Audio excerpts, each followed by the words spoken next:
So Bobby, here we are again. You ever talk cards with Mike Trout? Because he's also a card guy. Oh yeah. You were treating yourself to one of your rookie cards for every home run you hit. Any day's a day to open cards or look at cards.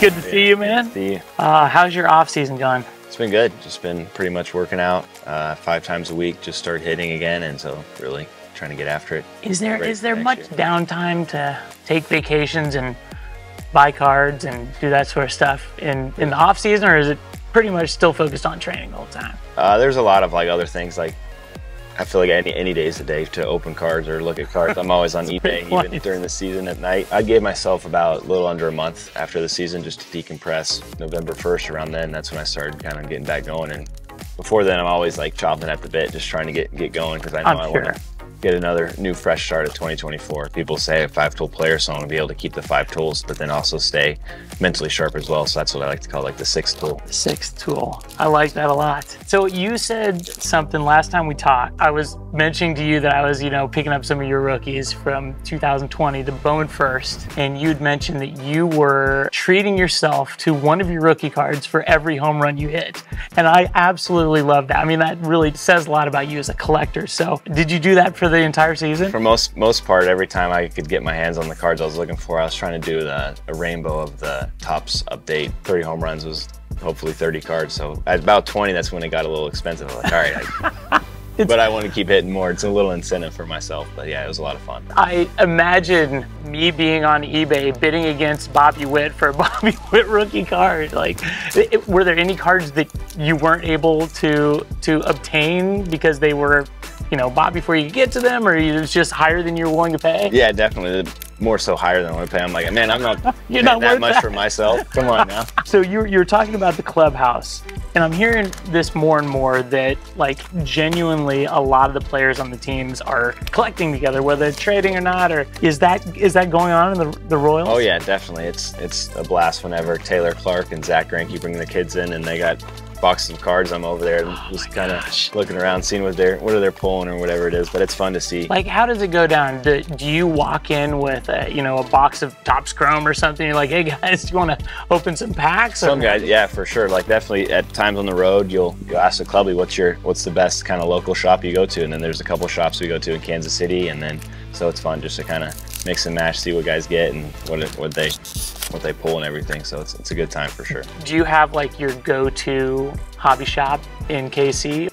Main one's called Art of Sport in Kansas City. Shout out Art of Sport. Yeah. Oh yeah. So that's one of the ones I go to quite a bit, and just whenever we have an off day or something, I'll go over there and try to make my day around that. If there's a place I like to go eat over there or something, whatever it is, and just kind of make my way. One of the days we got to do a little surprise where we had an off day. I surprised some guys there that the people that were just shopping there, they were doing a PSA submission event, and I was just kind of there, and they're like, hey, and then it was fun just to be around the guys and the kids, and everyone were very surprised. So this is pretty cool. This purple parallel out of 299 auto.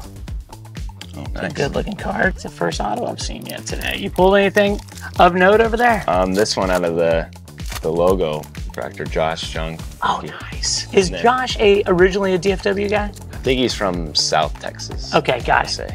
Got it. Yeah, went to Texas Tech and had a great year. And then Tristan Casas out of 50. Oh, very nice. Very cool. Logo. How did you get started collecting cards? Were you collecting with your dad?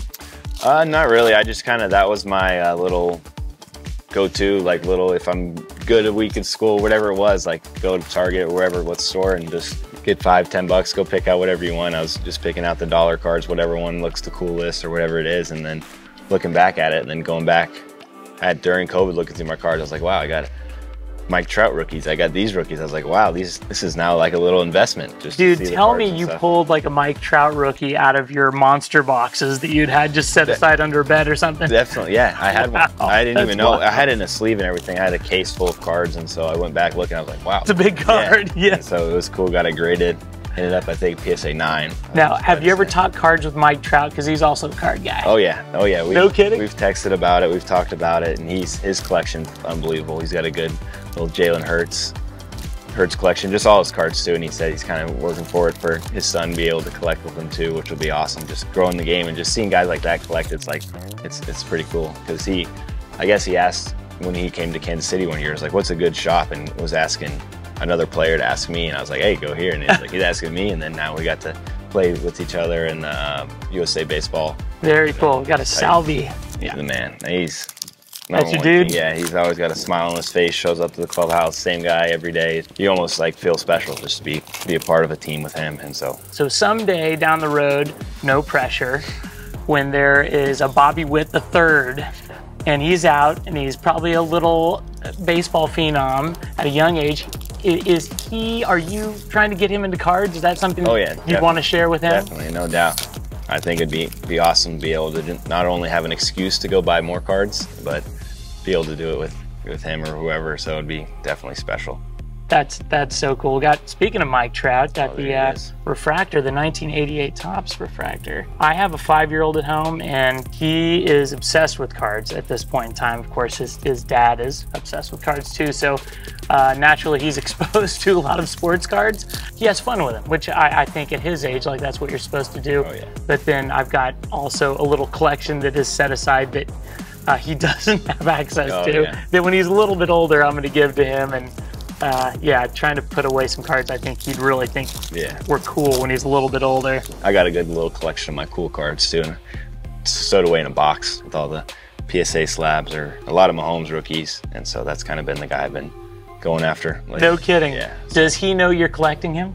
I'm not sure. Maybe, I don't know. I got a Brady auto. I don't know if you've seen it or not. That's really. But it's so one of my buddies actually gave it to me, so it was really cool to just be able to get that and just have it. It's graded in a sleeve, just authenticated. So I mean, an autograph from the GOAT. Yeah. It's always a good thing, right? That's very cool. Check this out with the matching blue border. This is my man right here, Michael Garcia. Ronald Acuna Jr. is his cousin. So. Are you kidding me? I didn't know that. Dude can play what a cousin. Yeah. Oh yeah. Jeez. Yeah, but he's gonna be a good player for sure. So that's one to hang on to? Yeah, no doubt. Like when you're going into a card shop, or maybe you just opened up a package that came in from eBay, like what is that feeling you get when you're going through a box of cards, or maybe looking at a single you just bought that you've been looking at for a while? Like a kid in a candy store. If I go to a card shop, I'm opening the cards in the car or whatever it is. Dude, that is hilarious. It's just like I got to do it right away. What is a product, the moment it comes out every year, you're like, I gotta get a box of this? I think it's just cool whenever like you just see like the real expensive boxes be open. So I just like kind of watch the videos. You like the high-end stuff? Yeah. There is no way to replace the rush of opening a box of cards. Like to me, that's the most beautiful and most exciting thing about the entire hobby, is just the unknown and the treasure hunt that is opening a box of cards, just because there's so much potential excitement waiting for you in there. Is there one card that's like your ultimate whale that you have your sights on and you would make a run at it? I'd say between either getting a one-on-one of myself, some type of gold vinyl or whatever it is, and a super refractor, just of myself, just to have the one-of-one of it. I think that'd be pretty cool. Thank you for sitting down and opening up some cards, man. It's always fun chatting with you and talking cards with you. And I hope you have a chance to enjoy your off season and get some time off. And I can't wait for season 3, man. Yes, sir. Thank you. All right, brother. Talk to you soon.